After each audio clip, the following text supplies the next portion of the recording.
Hi, this is part two of my critique on Michael Moore's Capitalism, a love story. Michael Moore talks about how he knows of pilots of regional airlines which are underpaid. And from hearing the numbers, it does sound pretty scary. I mean, according to him, or two pilots that he interviewed, these people had a starting salary of 20 grand. Yes, that does sound like very little, but again, we're missing some relevant detail. How many hours do they work? I mean, would 20 grand be underpaid if they only worked 2 hours a week or 2 hours a day for 5 days? Would 20 grand be underpaid if they worked only 20 hours a week? I mean, you got to put this into context and perspective. I'm willing to believe that maybe they were working full time, 40 hours, like most of us do, 9 to 5, and they were still making only 20 grand to start as their salary, and that's how their starting salary is, which sucks. But there's two things here, or at least two things I can think of. One is that having a low starting salary is not unique to the pilot industry. Doctors, teachers, and maybe even lawyers start out with very low salary and they're overworked. This is not saying it's okay, but this is kind of how certain systems and certain industries work. It's either for a purpose, or it could be how you train a person to see whether they're serious and committed to going through this challenge. Or maybe a more important fact would be how much they make after their early years. So without really knowing the context and bigger picture and relevant details, telling me that pilots start out with 20 grand as their yearly salary doesn't tell me much. Okay, next, Michael Moore talks about a democratically owned company. It's called Isthmus in Madison, Wisconsin. He talks about how this company is democratically operated and employee owned. Well, sounds great, but do you realize, Michael, that the company is about 40 people? Not every company can operate on 40 people, and this company happens to be very high tech. This company makes automation machines that puts people out of business.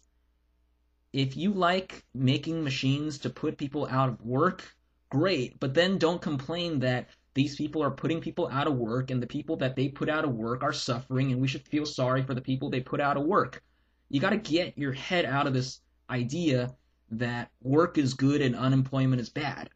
Now, another factor that he's forgetting is that this democratically owned and operated company is not for everybody. It probably requires lots of skills and profession that not everybody could just join. And also, a company being about 40 people owning it, Michael Moore says, well, as a result, they make more money from being democratically operated.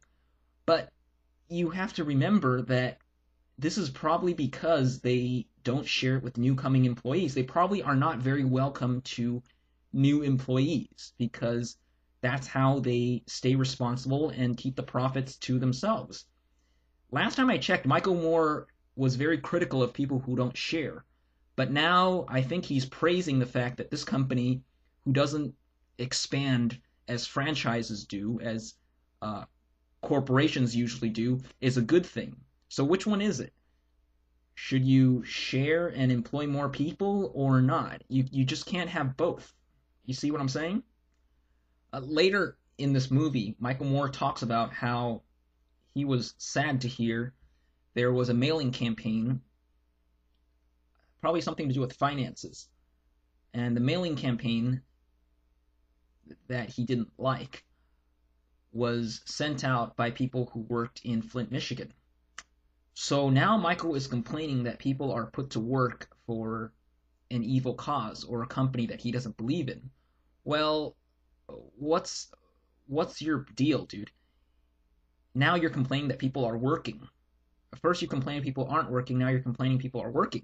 So why don't you just admit that you don't believe every person should work or every job should be worked, and some jobs deserve to be unoccupied, some people deserve to not work, or not everybody should work just to work.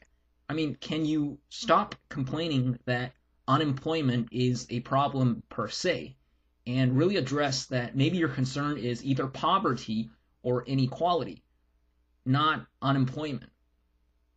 In fact, I think the fundamental hypocrisy here is that unemployment seems to be a word people like to throw around.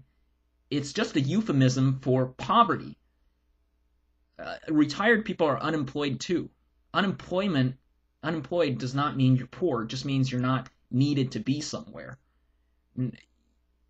We have to be a little more honest and admit that employment doesn't mean wealth and unemployment doesn't mean poverty. If our concern is poverty, we should say our concern is poverty, not unemployment. And when people say they need jobs, sometimes they're lying. They just need money. The final point in this segment that I want to get to is that Michael Moore talks about Roosevelt. And he says that Roosevelt proposed a second Bill of Rights. This was a proposal which Roosevelt recommended that the United States government should somehow guarantee every citizen something to the effect of a right to a job, livable wage, affordable housing, a pension, paid vacation, healthcare, education, etc. In other words, he believes that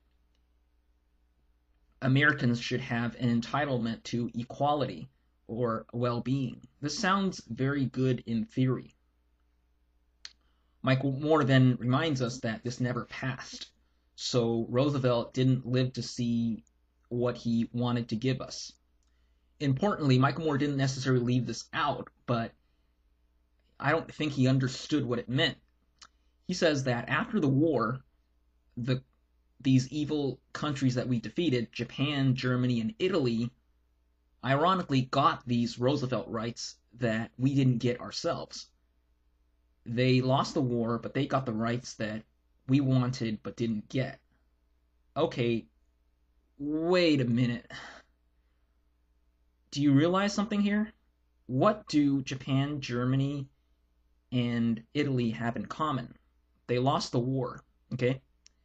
How many of you are willing to give up the fact we won the war in exchange for these Roosevelt rights? I'm not, but maybe I'm wrong. Maybe I should lose the war like Japan and Germany did just to get these rights that Roosevelt wants to give me. Maybe that life would be better. You think? Another thing at work here, it's very important, is that does Michael understand that Germany, Italy, and Japan are countries that are not as open to immigration as we are? Why is this relevant? Because when a country is small, and I mean small, Germany and Japan are both smaller than the size of California, okay, in terms of area. If countries are that size and they don't welcome immigrants, at least not in the rate that United States does, they can much better assess their resources and distribution when they understand how many citizens they have. They can project their birth rate and a lot of other things, that which you cannot if you have an influx of immigrants and you don't say we're not going to assist immigrants when they come in. I'm not scapegoating immigrants. My point here is that you cannot compare Germany, Italy, and Japan to the United States and say that they have something we don't have.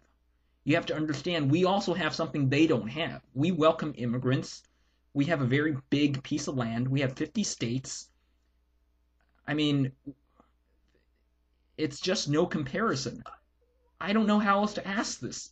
Are you really willing to give up what you have in the United States to get these Roosevelt rights that you believe Germany, Italy, and Japan have? In fact, will they welcome you if you wanted to go there? If not, then maybe you ought to ask, maybe America has something that's more important and better than what Germany and Italy and Japan offers to their citizens. Somehow I don't hear Michael Moore saying that maybe we should stop allowing immigrants to come so we could have the Roosevelt rights. Or maybe Japan would be just as better off if they allowed immigrants like we did. Or that it's okay that these countries don't treat immigrants as nice as we do in the United States, as long as they give their citizens their equality and say screw you to all other countries.